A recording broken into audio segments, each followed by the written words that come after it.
Pertamina Pak ke Surabaya, bongkar masalah LPG.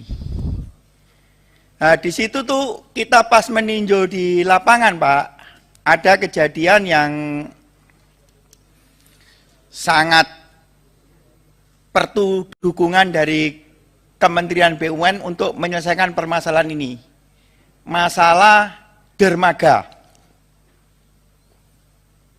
Jadi dermaga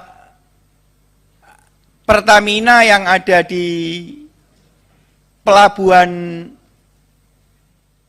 Surabaya itu ambruk. Rusak karena ada kegiatan pengurukan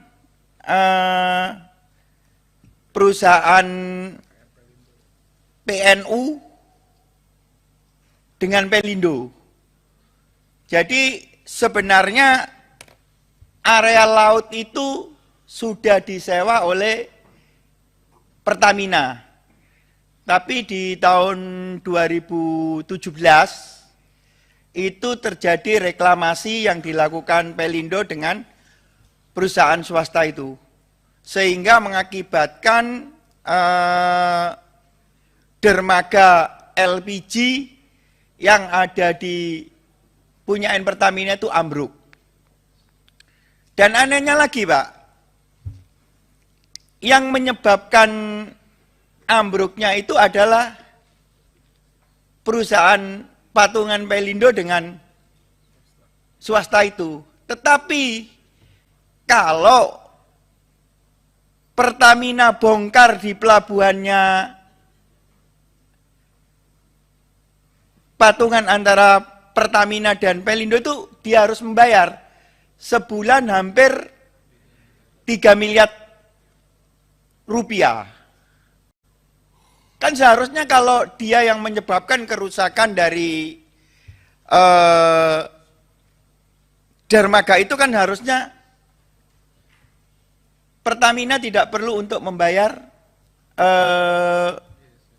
biaya sandar itu. Dan di pemeriksaan BPKP Jawa Timur itu angka kerugiannya itu kira-kira 400 miliar. Dan ini kan sudah terjadi pemeriksaan oleh BPKP. Kalau penyebab kerusakan itu dari pihak lain, Pertamina kan tidak bisa membiayai untuk pembangunan itu. Seharusnya kan perusahaan yang menyebabkan kerusakan itu yang harus bertanggung jawab. Nah, saya ini kiranya Pak Menteri yang membawai antara Pelindo dan Pertamina ini bisa duduk bareng untuk menyelesaikan permasalahan ini. Karena permasalahan ini udah 5 tahun berjalan. Dan tiap bulan Pertamina harus menanggung ongkos bongkar itu kira-kira sampai 3 miliar. Dan ini udah 5 tahun. Kalau dikalikan 5 tahun kan udah sangat besar. Dan seharusnya ini kan tidak harus bayar gitu loh. Terus yang kedua, masalah pupuk Pak. Jadi pupuk ini sebetulnya yang dibutuhkan industri pupuk ini kan sekarang pengembangan ini kan di pupuk NPK. Karena kebutuhan pupuk NPK ini akan masih sangat tinggi di Indonesia. Karena kita ini masih bisa berproduksi itu masih 4 juta ton ya kira-kira ya.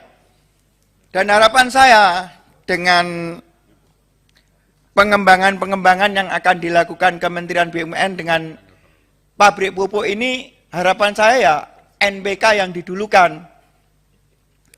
Terus masalah IPO pupuk Kaltim, Pak.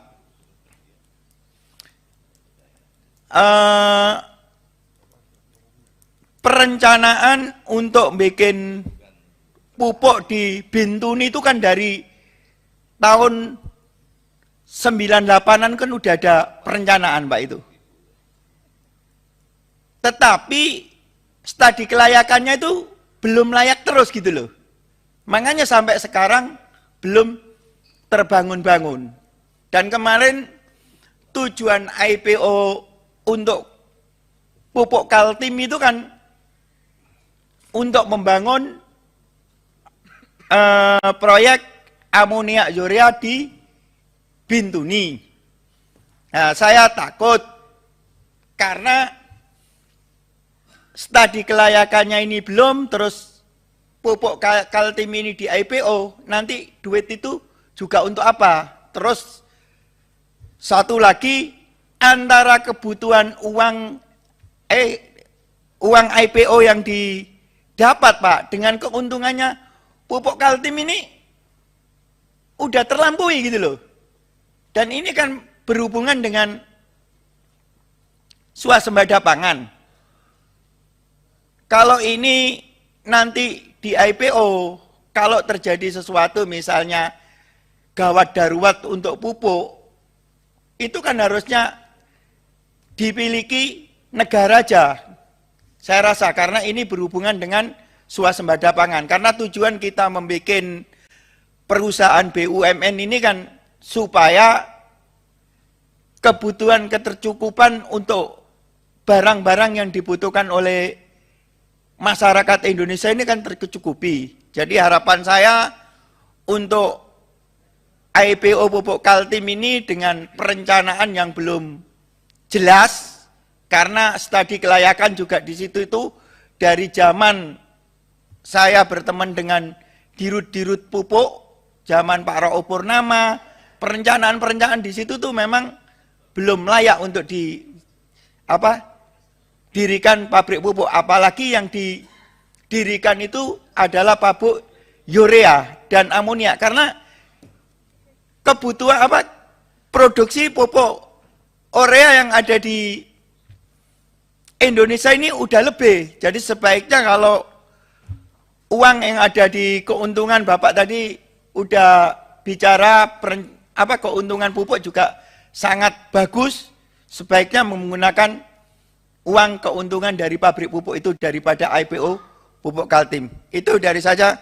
Sekian, wassalamualaikum warahmatullahi wabarakatuh. Waalaikumsalam, Pak Mufti Anam. Assalamualaikum warahmatullahi wabarakatuh. Terima kasih.